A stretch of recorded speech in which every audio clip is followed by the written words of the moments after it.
Good morning and welcome to the Morning Burrito Podcast. I am Michael. I am Eric. And it is 10 a.m. And we apologize right at the front. We are having technical issues, so we are not live on the internet at the moment. Yes, that is true. We tried. We did try. Wi-Fi issues, not always helpful when you're out and about. And you would think after the pandemic, after everything we've learned about being live online, we would have this down by now.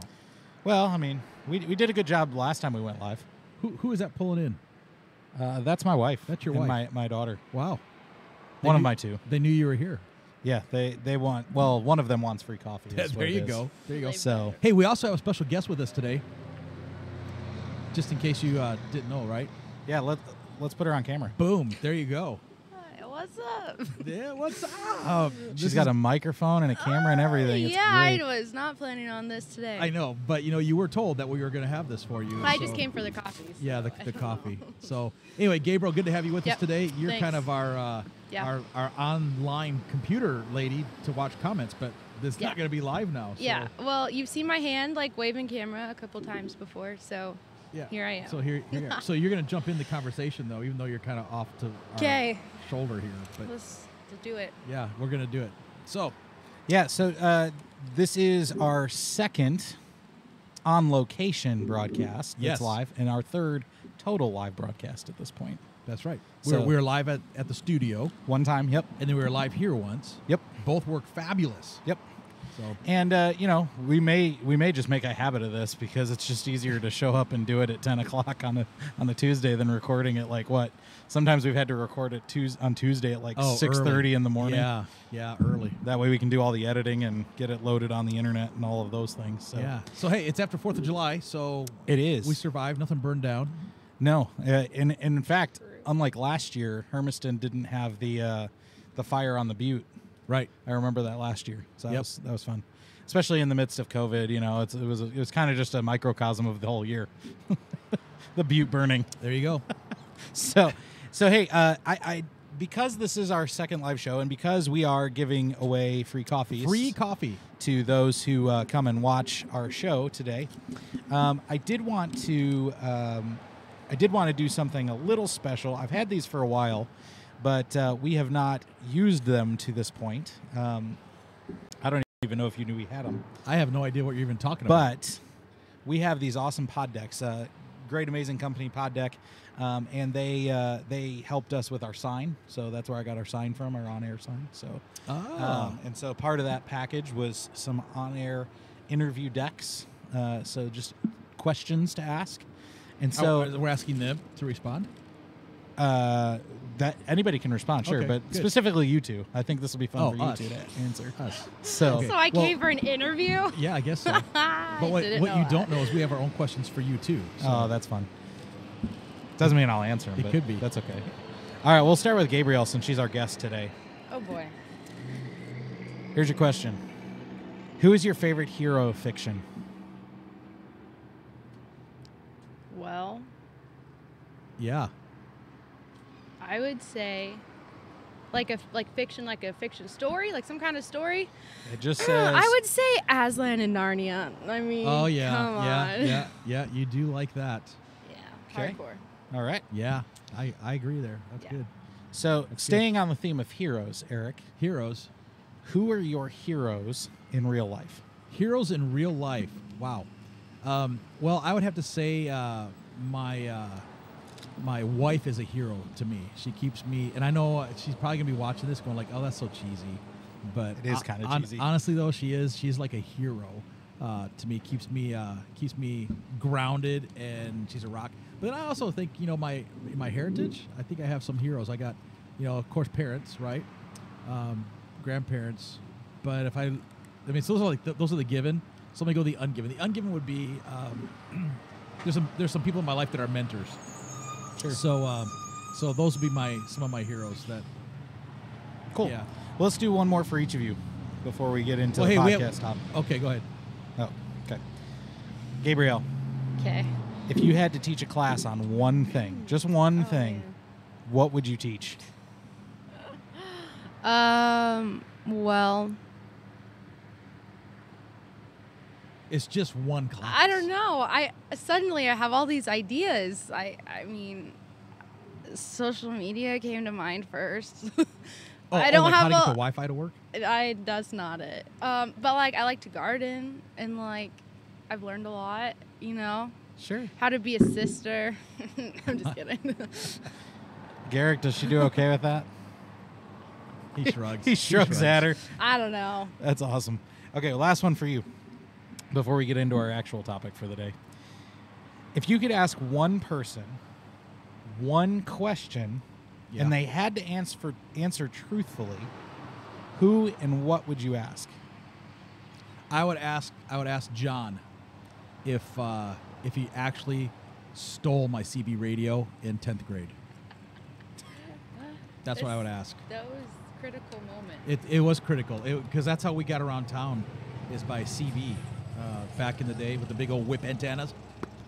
All right. But then my thing was missing, so I wanted to know, and I think he took it, but he never admitted it. So, well, you said you wanted to ask me some questions. No, so. I was just kidding. I wasn't sure what you were going to ask, so I thought if you're going to embarrass me, I'm embarrassing you back. Those aren't embarrassing questions. No, those were good. Those were good. I want to know. Okay, my question is, why have you not said hello to your wife and your daughter? I did. I waved at them. Well, but nobody knows that. Hi, wife. Hi, child. So, Miss Claudia, are you here for free coffee? Yes. I will deliver I'll that. let Gabriel get that to you there. So It's getting warm out a yeah, little bit. it's because I'm hot. Don't ever say that again. Okay, so today our topic is going to be a fun one, but also one that I think it could be a little serious. I think it is serious. It's a serious topic, I guess. But I think it's an important one for particularly those in our audience who maybe believe in Jesus, maybe they don't, but they're at least interested in Jesus. I think or interested in faith. This will be an interesting conversation, wouldn't you say? Cool. Yeah, I think so. Okay, so we even do a pre-show. We didn't do a pre-show, so we're just going to wing this. So here we go. But we're pastors, so we should Okay. be able to handle this. All right. If we can handle any subject, this should be the one that we can handle. We're probably still going to mess it up. Probably. Okay, so we're going to ask two questions this morning. First question, very basic. What is faith? And then the second question is like it. Why does it seem like some people, faith comes easier to them than others? Because I Why think does faith come easy for some people and not other people? right. Okay. So let's start with the first one. Okay. What is faith? And Gabrielle, anytime you want to jump in, you're more than welcome. I'll switch the camera to you and so on and so forth. Cool. Okay, so who are you asking? Start with you. Start with me. Pastor Well- Eric. Well, I think we want to hear from our audience. That's what I want. That was the whole idea of today's live show, is you guys could type in and like ask us questions and answers and stuff. So even though this is going to be recorded, right, and you're going to be watching this later, shoot us a little note already saying, hey, this is what I think faith is.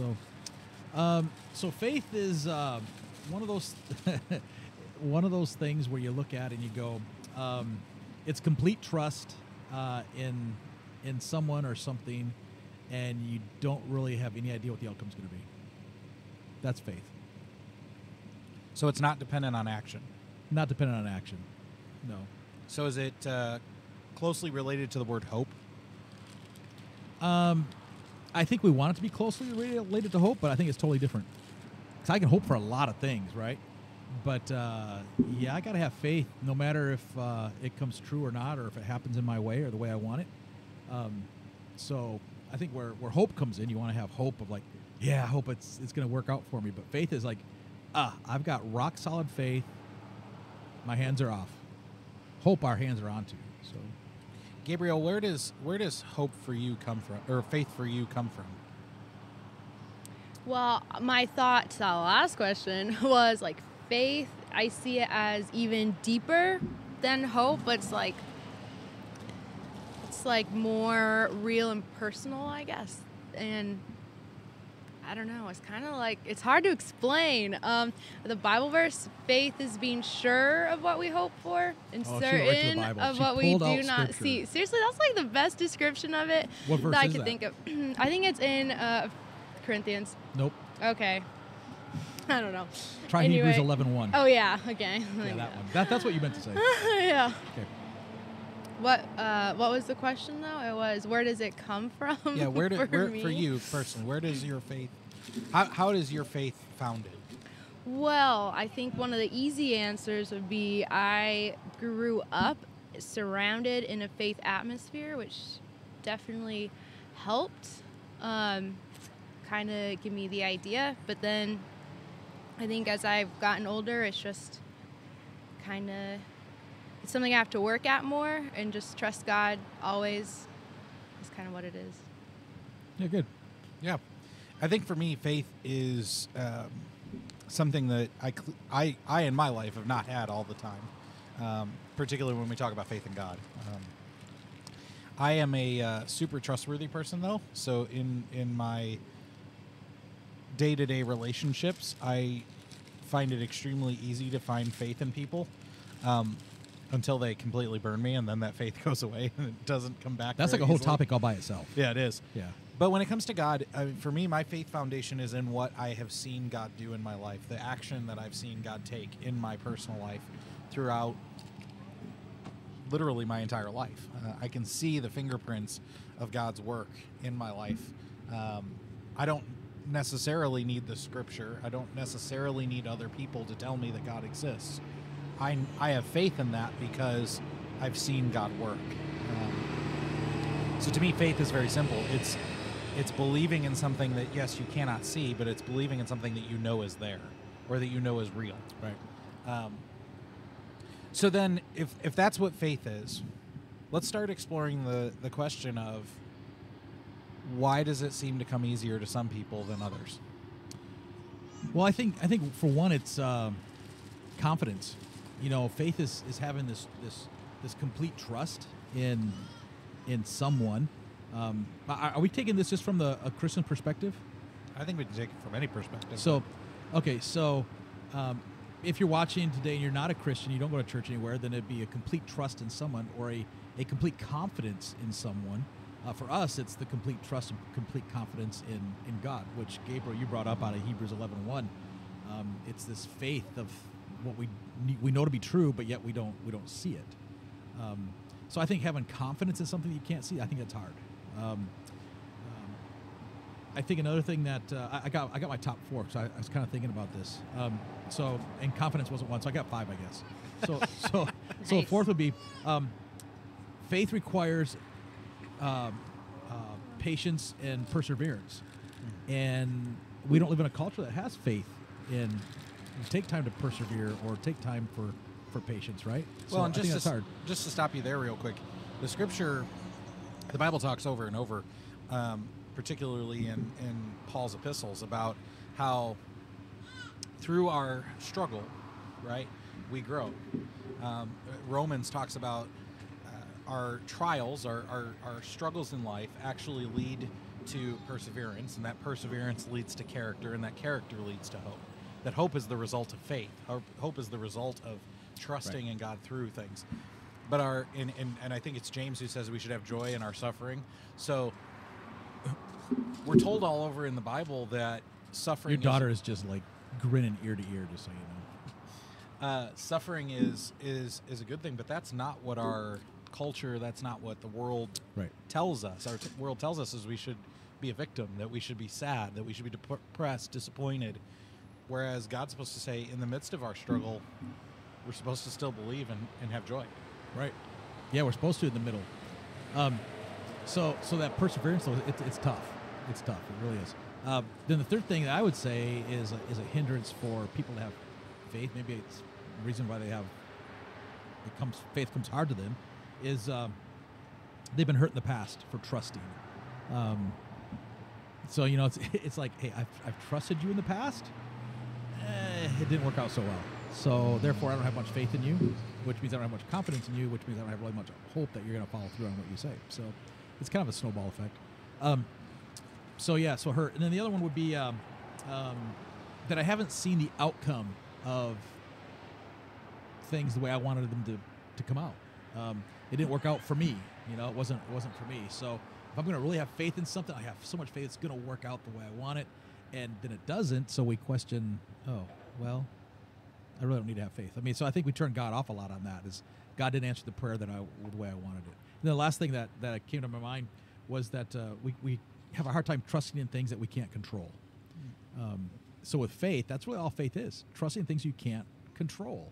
And we have some scripture to throw in there later that maybe we'll get to. But Gabrielle, do you think that the trust issue that Eric brought up has more to do with a misunderstanding of God, or is that really seeing God and answering things the way we think He should? I think that when it comes to like trust in people, or like if trust in a person is broken and that person's like been trying, like as a leader telling us about God, then like if they're a pastor or a leader in your church, like, and then something happens between you guys, that can totally hurt your relationship with God. Or it doesn't have to, but that's often what happens, because you maybe start to equivalate your relationship with God based on what that person told you.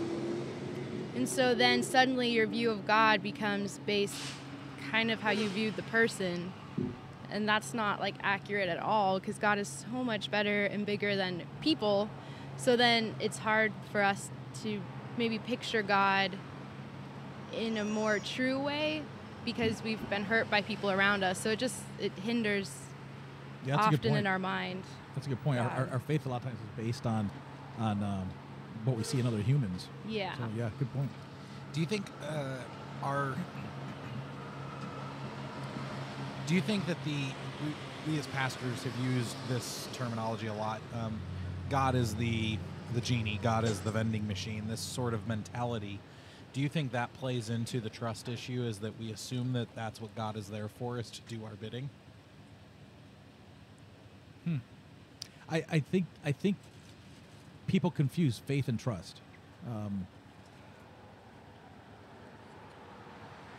So your question was, does it confuse people? Well, we have this, not we, I mean, I hope you and I don't have this, or Gabrielle, but people have this mentality of God that He is supposed to be this sort of genie or vending machine. Right, He okay, uses I got some you. messages. So does that play into it? Yeah, because I think when God doesn't spit out the right thing out of the vending machine, right, faith goes out the window. And I find that interesting, because faith, even though faith is like so hard for some people, it's like everything else past faith is all based on faith. So you don't trust, you don't love, you don't honor, you don't strive, you don't get excited, you don't have any passion. Why? Well, because you don't have faith, because it didn't work out for you before. So we look at our culture, and taking God out of the equation for just a moment. Okay. Does our culture encourage faith in things? And if so, what does the culture encourage us to have faith in?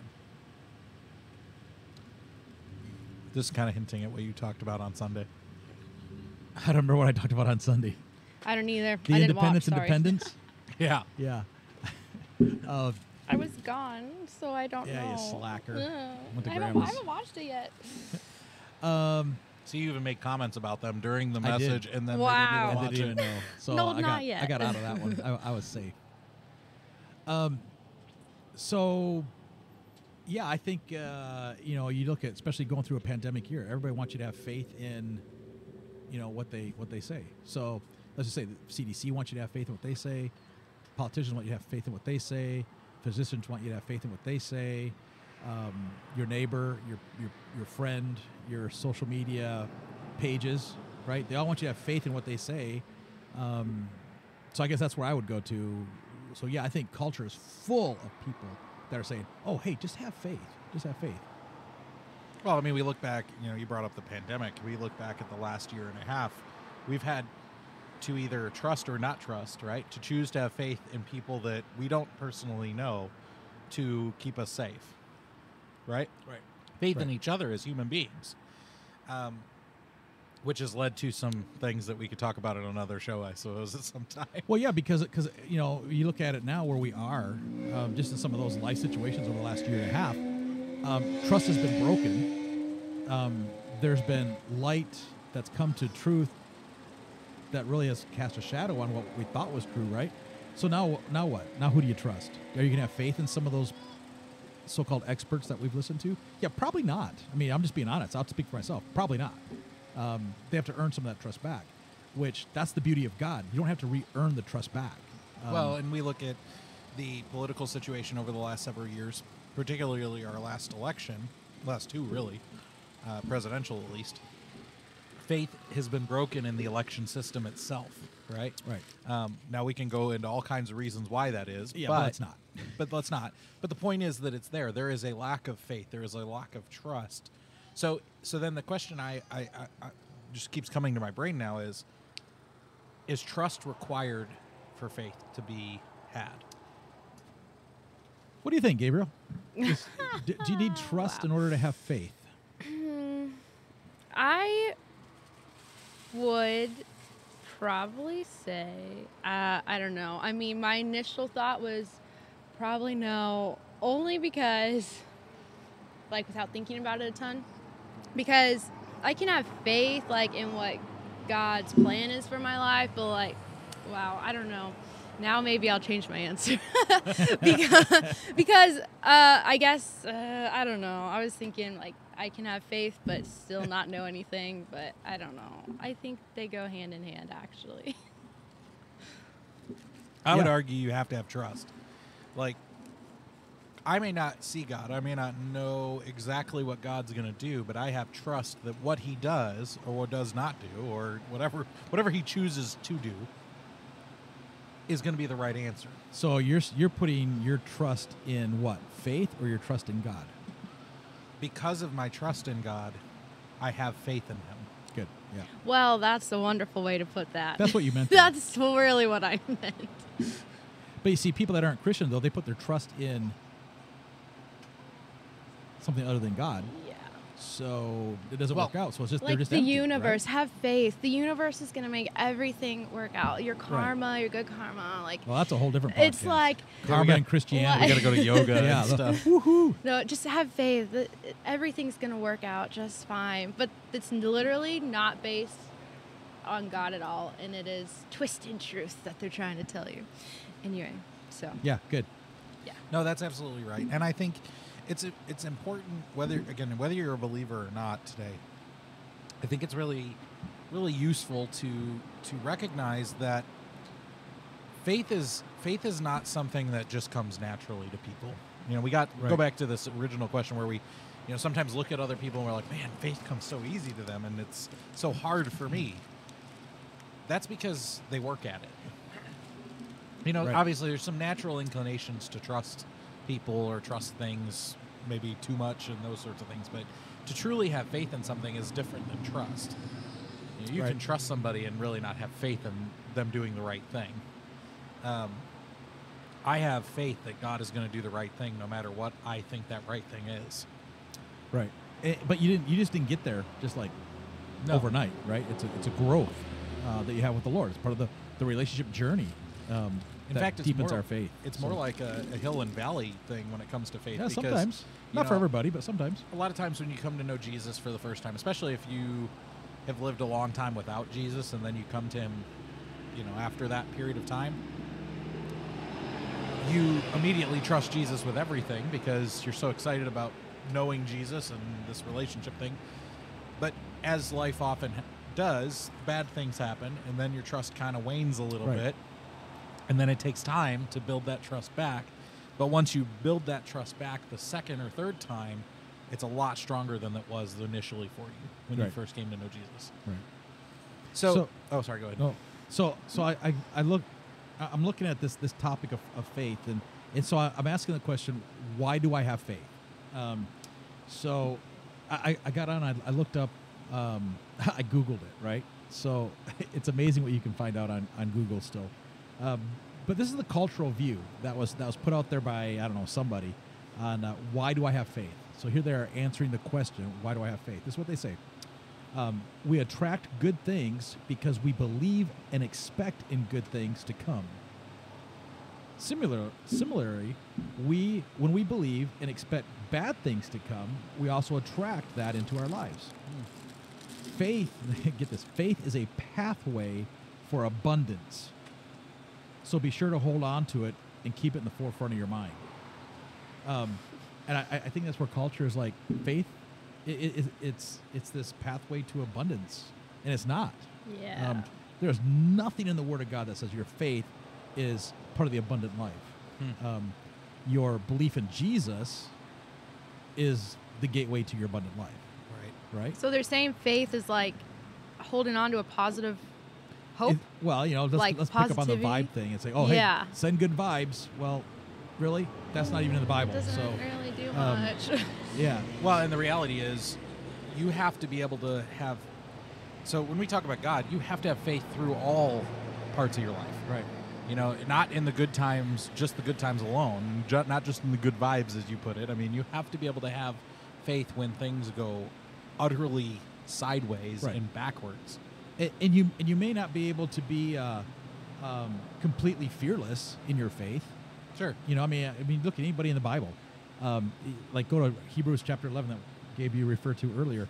It's like the faith chapter, right? It's the giants of the Bible. Right. I don't know any giant in the Bible, and I don't mean Goliath, but I mean just giants of faith that were not fearful in their faith, even though they trust. Do you seriously think Moses was not a little bit going like, hey, I don't know how this thing's going to work at the sea here, right? I mean, he spends an inordinate amount of time arguing with God about all the reasons why God's telling him the wrong thing. Well, I mean, even going back a little bit further than that, look at Abraham. Abraham's one of the pillars of faith in Hebrews, right? Abraham, kill your son. Abraham does that, but when we talk about Abraham having a son, he didn't trust God's timing. So what does he do?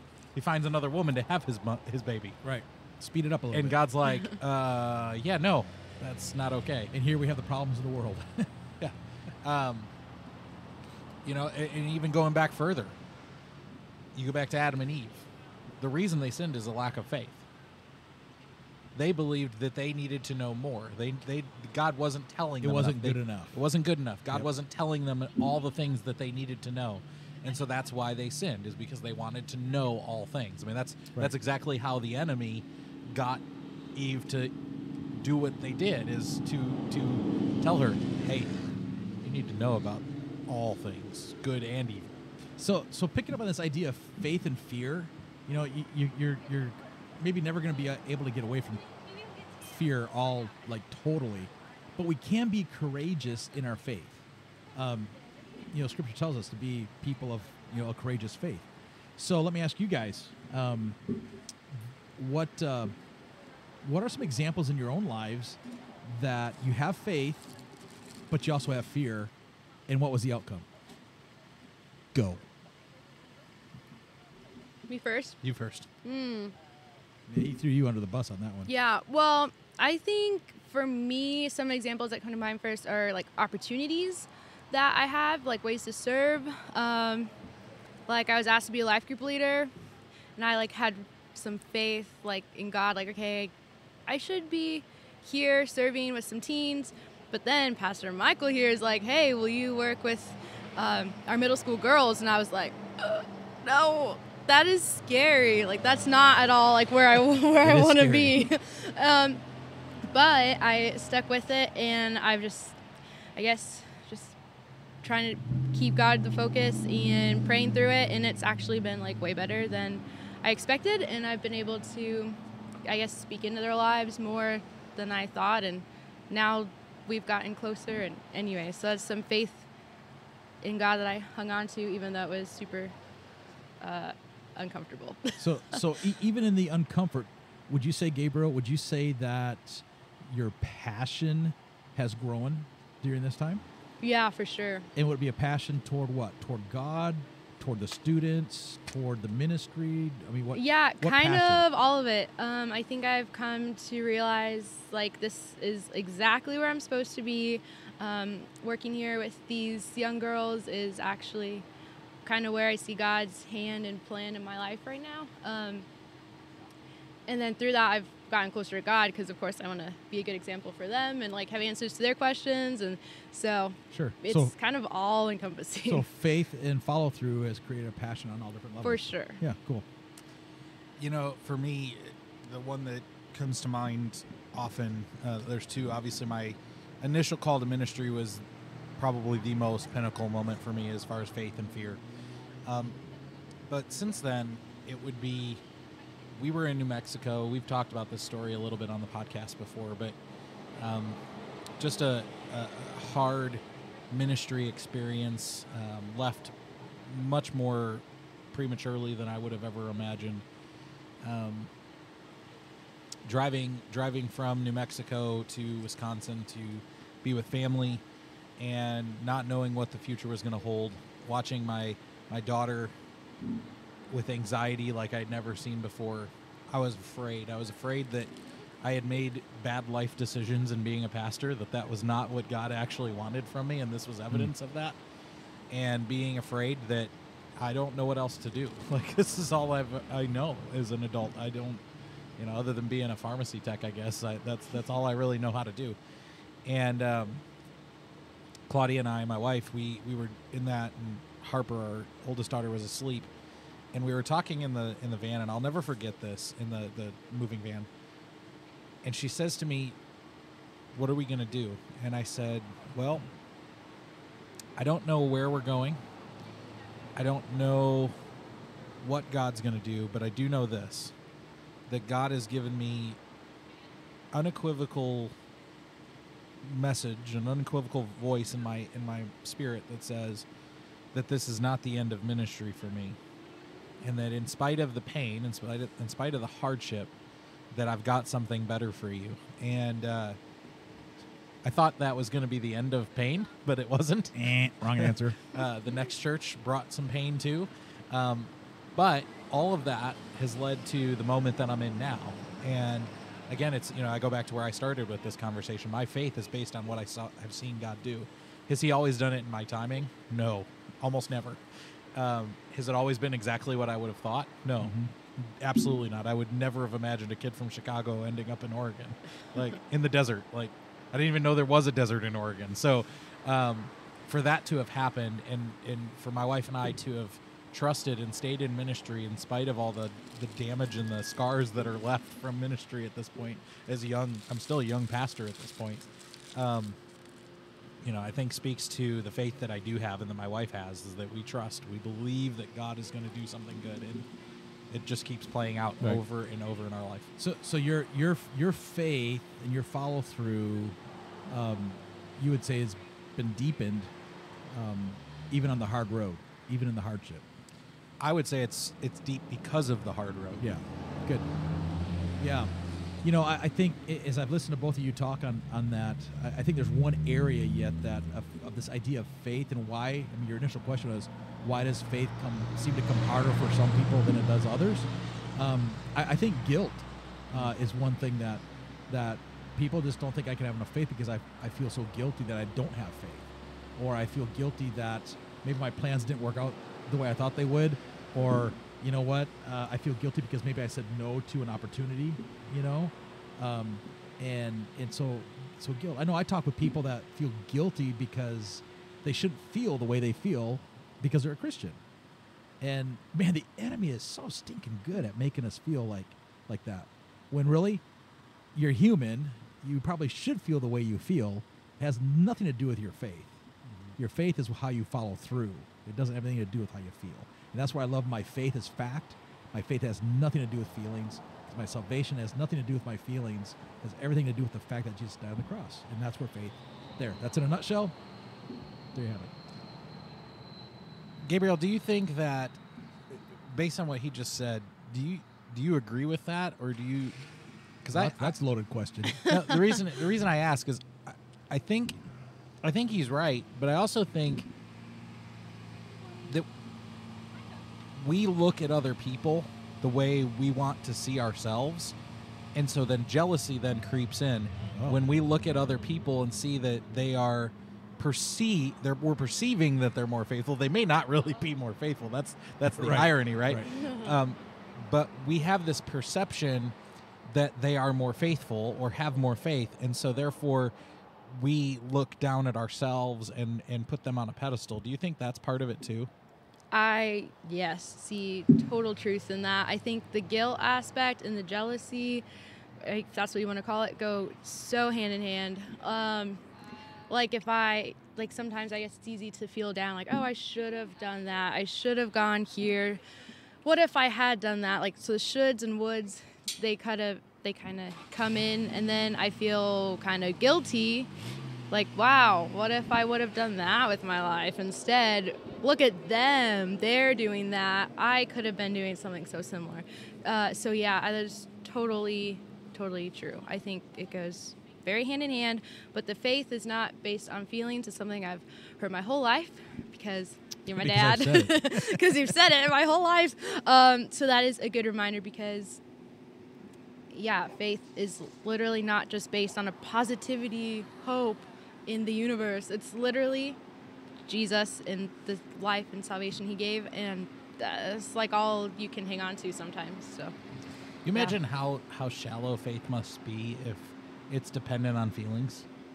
Yeah, and you know when I see that the biggest time is in moments of crisis in people's lives. Yeah, you know their fake faith comes in, and their hopeful faith comes in, but their true faith, man, if it's not there, man, it's hollow. Well, and it's easy to say you have faith in God when things are good. Although oftentimes when we're on a hill, you know, if we're on the top of the mountain, I think our tendency is to say, "Oh man, we're so good. Look at what we're doing," right? And forgetting about God altogether, right? But then it's when things go bad, who do we immediately blame? Right. I think I preached on that a couple weeks ago. Pretty much. Yeah. It was a good sermon. Yeah, it stuck with you. It was wise. Wise. Ooh, wisdom. No, and as we wrap up, I mean we're encroaching on the 40-minute mark. Okay. Now, so, but I think it is really crucial to, again, faith is so much deeper than our feelings. I love that phrase. Similar to a phrase that a podcaster that I listen to a lot, he says, "Facts don't care about your feelings." Facts don't care. Well, in the same way, feelings cannot dictate our faith. If feelings dictate your faith, you're in a lot of trouble. So I hope this was an encouraging conversation for you today.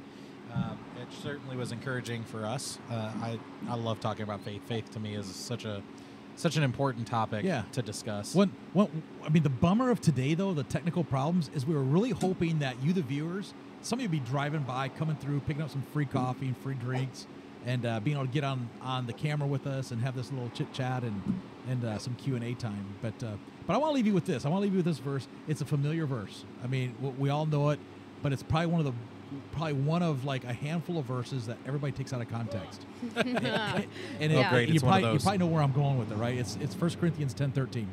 And I just want to read it to you so I don't mess it up. It says, "No temptation has overtaken you except what is common to mankind.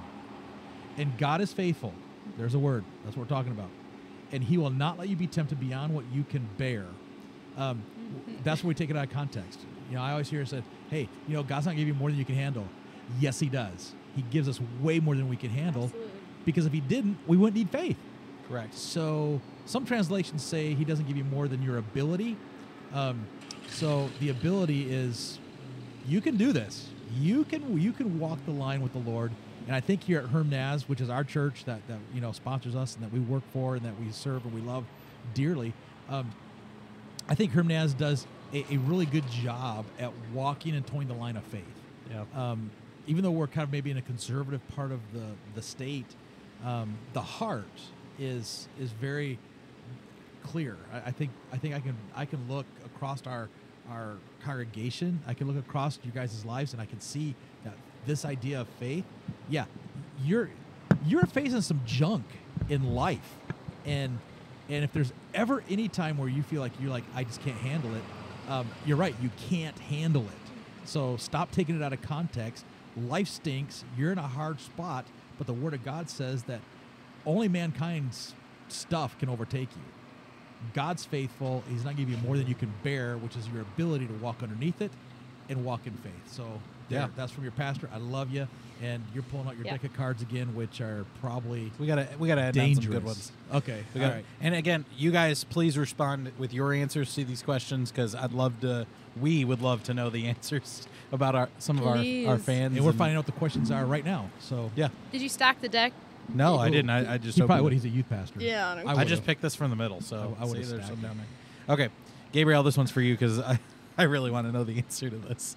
Oh Great. no! So do please don't. So do I. Yeah, your brother wants to know too. No. Oh yeah.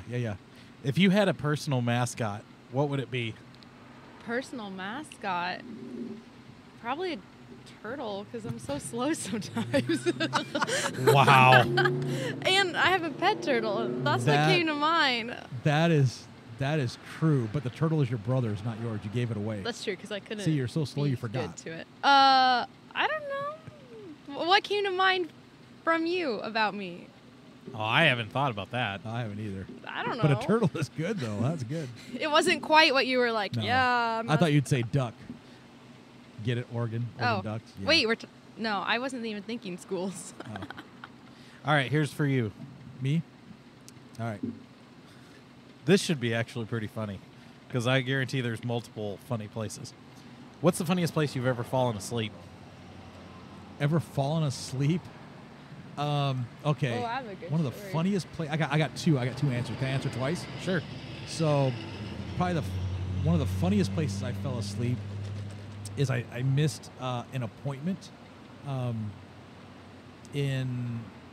It was like the doctor's office, but I'm not really sure what the appointment was for. But anyway, I fell asleep there, and I slept like hours and missed the whole thing. And they're like, nobody woke me up or anything. And I woke up and I had this drool just kind of coming down the side there. And I'll Wow. never forget, so yeah, because like my nose was stuffed. I mean, I had reasons.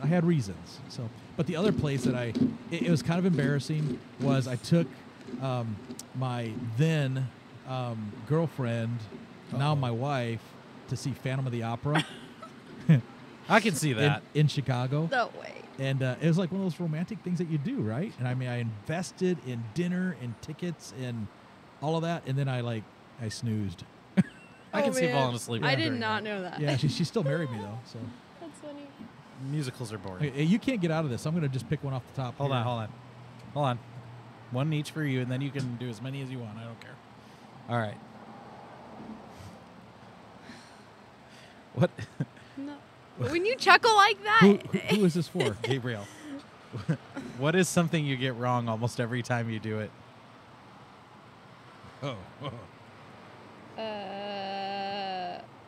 every day.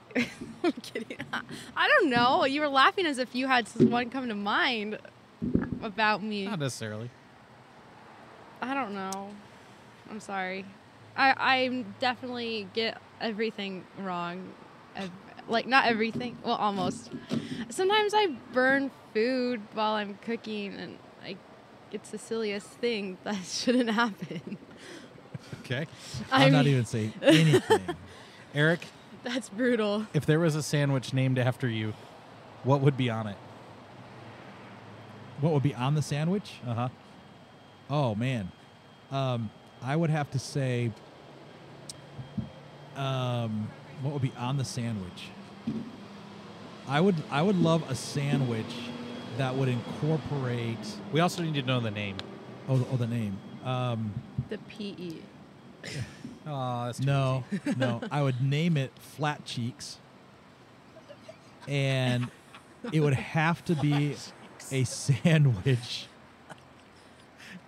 Oh, dude, we're gonna ask them to make a new sandwich What's called on Flat the Cheek. sandwich? Java Junkies has got to make a new sandwich called the Flat Cheek. Flat cheek, and it's got to have like all of the hot peppers and lettuce and salami on there that one could possibly fit on a sandwich, as well as a nice covering of what's that?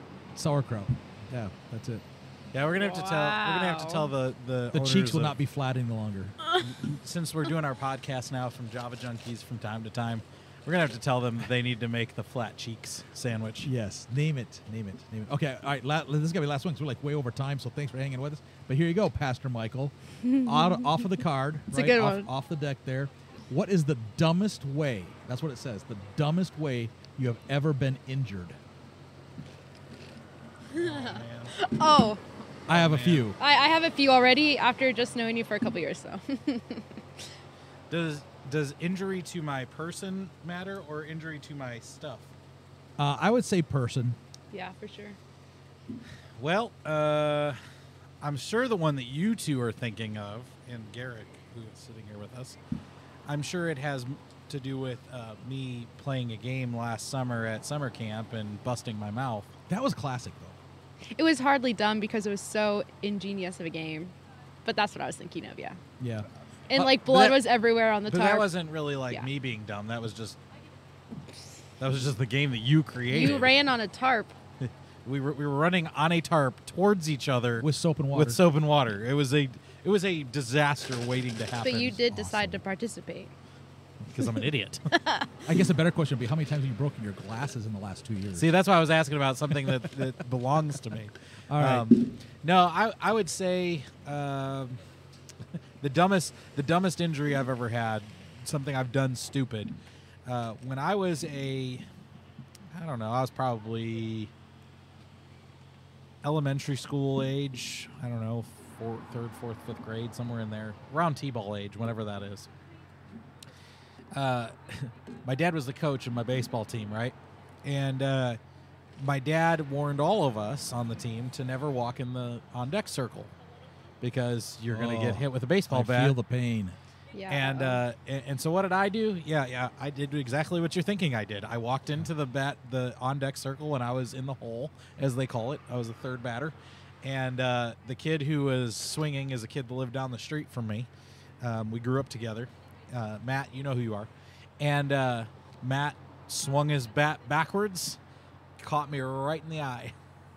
I had to go to the emergency room. That explains some things. It cut like right. I don't even know if you can see it anymore. It cut one of the sides, but it cut my my eyebrow pretty good, and blood gushed everywhere. That was actually the year I had 3 separate injuries in that baseball season that had to go to the ER for. Seems like you would have got the hint that maybe that wasn't quite your sport. No, I took a ball off my thumb. I guess this is another stupid one.